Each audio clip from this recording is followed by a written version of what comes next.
the top 5 tips for coloring your hair at home. These are things you need to understand and follow. So the first thing, number 1, go to a professional. I know this is going to be kind of right off the bat saying, what is he talking about?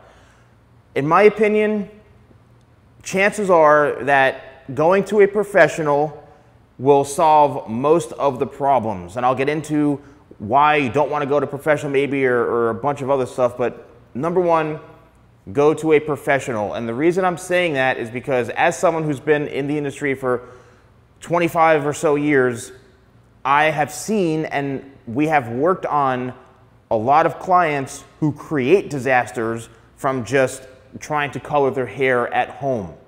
Now, this is for everyone, every consumer or client who's watching this saying, I went to a salon to color my hair and they ruined it, they fried my hair is bright orange now. Look, I get it. Yes, there are hairstylists out there that may not be as skilled, let's just say it that way. Not everyone's perfect. And you could debate for days and days and days on who did what right, who's wrong, all of this stuff. But number 1, go to a professional because I'd say a high chance, most of the time, the professional knows what they're doing and they're going to give you the best advice for your hair. They may even tell you not to do something because it's not going to be the right option for you. You're going to end up spending a ton of money. There's a potential your hair could get damaged. So number 1, go to a professional. All right. Number 2, you're probably looking at this going, why is he standing next to a blue mannequin for all this time? So with hair color, sometimes you will see a bright color, something you're like, oh my gosh, I love that hair, I want that color. And you will go and just pick up that color, put it on your head, and nothing happens. So number 2, don't pick a box off the shelf or a bottle or a tube and expect that your hair is going to be that exact color. Just don't, okay? And here is why. Particularly with more vibrant colors, you're going to have to do a bleaching process, or another phrase is stripping your hair, or pre-lightening. There's all sorts of terms and things. But for example, going blonde like this. If you color your hair or bleach your hair blonde, right, or pre-lighten your hair to a very, very blonde phase, then you can take a more vibrant, rich color like this, put it over that because it's going to absorb onto the blonde hair and deposit much better because it's already lifted.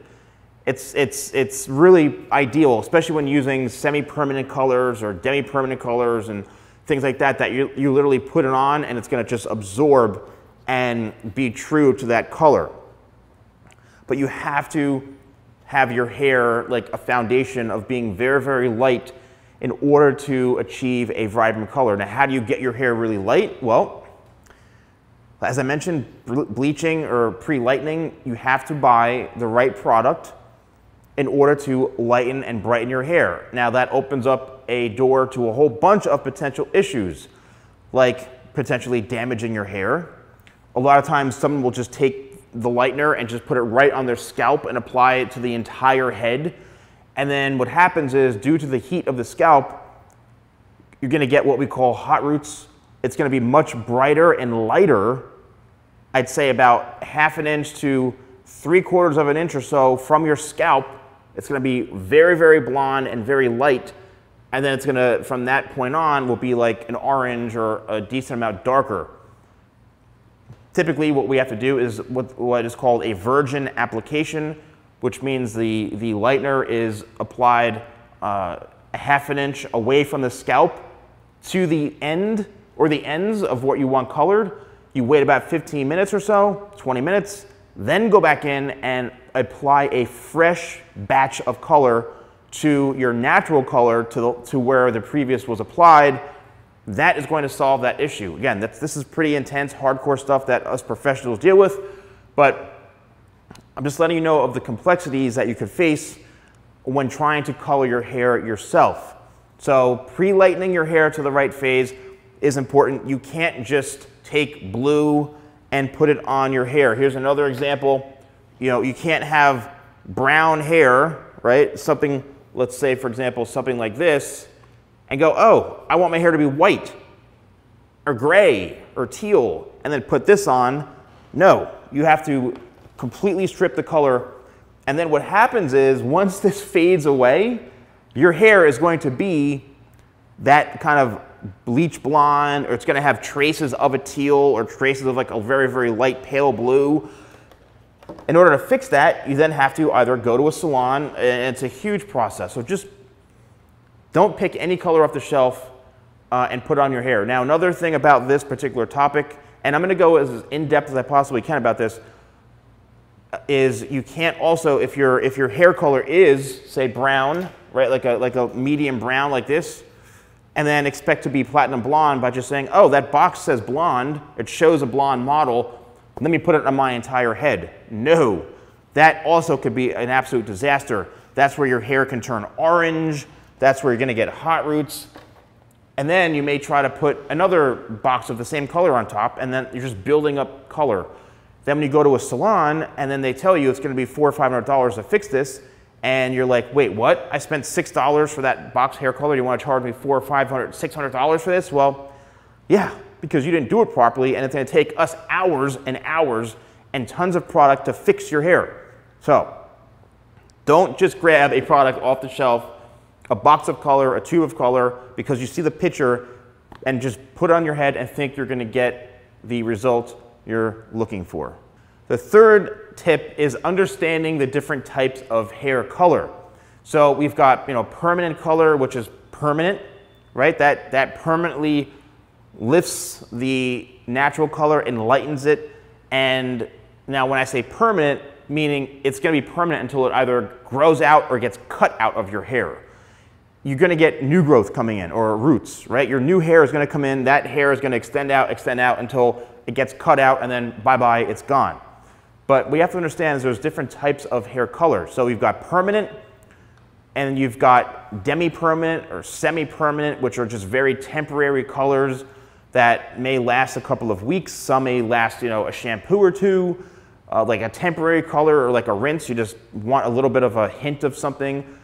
They're not designed to lighten your hair. Most of them can just either keep it at the same level, add tone, or darken your hair. A semi-permanent color, chances are like a high percentage that it's not going to really lift your hair because you're not using any sort of developer or any activator to help the product lift the color from your hair. So permanent color is all about lifting. So if you want to go, you're a dark brown and you want to go to a light brown, well, you would need permanent color. Or a dark brown to a medium brown, depending on how many levels you want to go. But you have to understand the different types of hair color before you actually do something on your hair. Because if you're expecting to go from maybe 1 or 2 shades lighter, and you choose a semi-permanent hair color that's designed just to deposit color, not lighten, you're going to put it on your head and you're going to say, it's the same color, like nothing happened. It's just, all I see is like my hair looks warmer. Well, that's because you chose the wrong color. So understand the types of color. The fourth tip is, what are the tones, right? The tones and the depth of color. That really is the fundamental of hair coloring if you're a consumer or even a professional. The depth is how dark or how light the color is, and the tone is the characteristic or variation of that color. For example, copper blonde. Blonde is how dark or how light, and copper is the tone, which may be a orange technically. And copper, auburn, violet, those are all cosmetic names for literally colors like blue, red, orange, green, yellow. Like gold in hair coloring terms is yellow. Auburn is red. Ash is blue. Violet, red, and blue, and so on and so forth, okay? So you have to understand what those tones are, truly, because if you go on a shelf and you pick up a box of color, or again, a tube or whatever, and it says light golden blonde, then you put that on your hair and you say, oh my God, my hair is like orange, or it looks bright yellow, or it looks awful. Well, that's because gold is yellow. Or if you get, you know, medium copper brown or medium copper blonde and you put on your hair, you go, oh my God, my hair is red, it looks awful. Well, guess what? Copper is a warm tone, which is orange. You can Google, look at the color wheel, okay? You can find out all these things. So understand the different tones of color and the levels, which is how dark or how light, medium blonde, light blonde, dark blonde, medium brown, dark brown, all those things. Once you understand that, it's gonna help you, even when you're going into your salon, right? If you're going to a professional, you can say, you know, my hair is probably around a dark brown. They'll probably know already, right? Because you're going to a salon, but you'll understand what they're talking about a little bit better, all right? So understand the levels and tones. Lastly, the biggest tip, tip number 5, do not tell professionals what to do, okay? Do not go into a salon thinking that you are the color expert because you're watching Instagram videos all day, or you're going on TikTok, or you're going on the internet reading all sorts of things. That's great for just pure information, but I can assure you that the professional knows more than you do when it comes to coloring. Now, mind you, like I mentioned earlier in this video, you could go to a salon and the salon is just awful. And you can get a stylist who knows nothing about color and they can easily botch up your hair. I hate to see that happen, but it happens. There's bad chefs, there's bad mechanics, there's bad landscapers, there's bad comedians. But anyway, there's things, you get, you know, skill levels all over the place. So do not go in and tell the stylist what to do. What you need to share with them is this is what you are looking to achieve. Whether it's showing them photos, whether it's just explaining to them by using, you know, visual cues or using colors like tones. I like warm colors. I don't like warmth. I don't want to see red. I want to be blonde as possible. I want my hair to be pale white. I want it to be really rich and vibrant. Between you explaining that and sharing that information, then the stylist taking their expertise and then merging that with your information, you can both come up with an idea, because then that professional can say, oh, I see what you're saying. Well, here's my advice to you. They will tell you the real deal, okay? They'll say, you know what, this is not gonna work for your hair. Or hopefully what will happen is, well, today you're booked for a single process color. I'm gonna kill the receptionist, whoever booked this damn appointment. They booked it wrong. That happens all the time. Because that single process half-an-hour appointment needs to be like a 5-hour appointment. So don't get mad at the stylist because of that, because sometimes the people answering the phones know nothing about hair.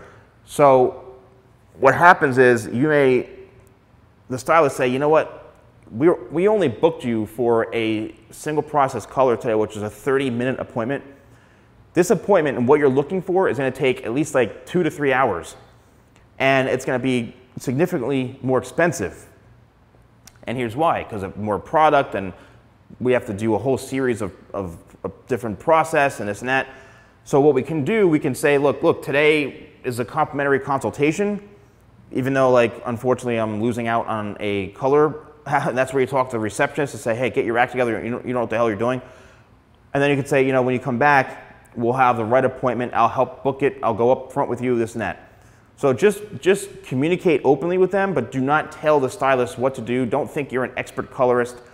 Let them share your opinion, and also make sure that they feel confident in their work. You can see if they don't feel comfortable.